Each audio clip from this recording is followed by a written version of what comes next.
இல்ல சார், இப்போ ஒரு பாட்டிலுக்கு வந்து 10 ரூபாயில இருந்து 30 ரூபாய் வரைக்கும் எக்ஸ்ட்ரா வச்சு வித்துட்டு இருக்காங்க. இதன் மூலியமா அந்த கடந்த 4 வருஷம் ஆட்சி காலத்துல அதிகமா வந்து கொள்ளையடிச்சிருப்பாங்க அப்படின்ற மாதிரி சொல்றாரு. இன்னைக்கு காலையில கூட வந்து எடப்பாடி பழனிசாமி சொல்லியிருந்தாரு 40,000 கோடி அளவுக்கு வந்து இதுல ஊழல் பண்ணிருப்பாங்க அப்படின்ட்டு.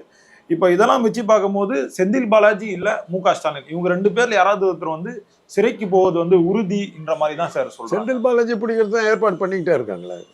நான் எதிர்பார்க்கறது செந்தில் பாலாஜி மாத்திரம் இல்ல, கே.என். நேரு, ஏவா வேலு, ஈரோடு முத்துசாமி, அப்புறம் இன்னொருத்தர் யாரு, சேகர் பாபு, இவங்க எல்லாத்தையும் எதிர்பார்க்கிறேன். ஏன்னா இவங்க எல்லாம் வந்து தேர்தல் விற்பனர்கள்.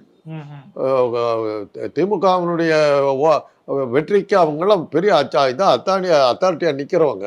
இவங்க மேல எல்லாம் ஊழல் வழக்கு போட்டு உள்ள தள்ளுறதுக்கு முயற்சி எடுப்பாங்க. அதான் சொல்றேன், 26ஆம் வருஷத்துக்குள்ளார இந்த 10 மாசத்துக்குள்ளார இவங்க மேல எல்லாம் வழக்குகள் பாயும். என்போர்ஸ்மெண்ட் டைரக்டரேட் எல்லாம் இருக்கும். அப்பதான் இந்த ஊழல் குற்றச்சாட்டுகளினால் திமுகவினுடைய பெயர் வந்து மக்கள் மத்தியில் குட்டிச்சோறாகிவிட்டது. ஆகவே மக்கள் பெருவாரியாக வந்து இன்னைக்கு தூய்மையாகவும் பரிசுத்தமாகவும் ஒரு அப்பழுக்கற்ற ஒரு தலைவர்கள் இருக்கின்ற பாஜகவுக்கு ஓட்டு போட்டார்கள் சொல்ல முடியும். அதுக்கு தகுந்த மாதிரி வாக்கேந்திரத்தை பயன்படுத்த முடியும். வாக்கேந்திரத்துக்கு கொடுக்குற அந்த தேர்தல் முடிவுகளை மக்கள் ஏற்றுக்கொள்வதற்கு நியாயம் கற்பிப்பதற்காக இந்த வேலையெல்லாம் நடக்கும்.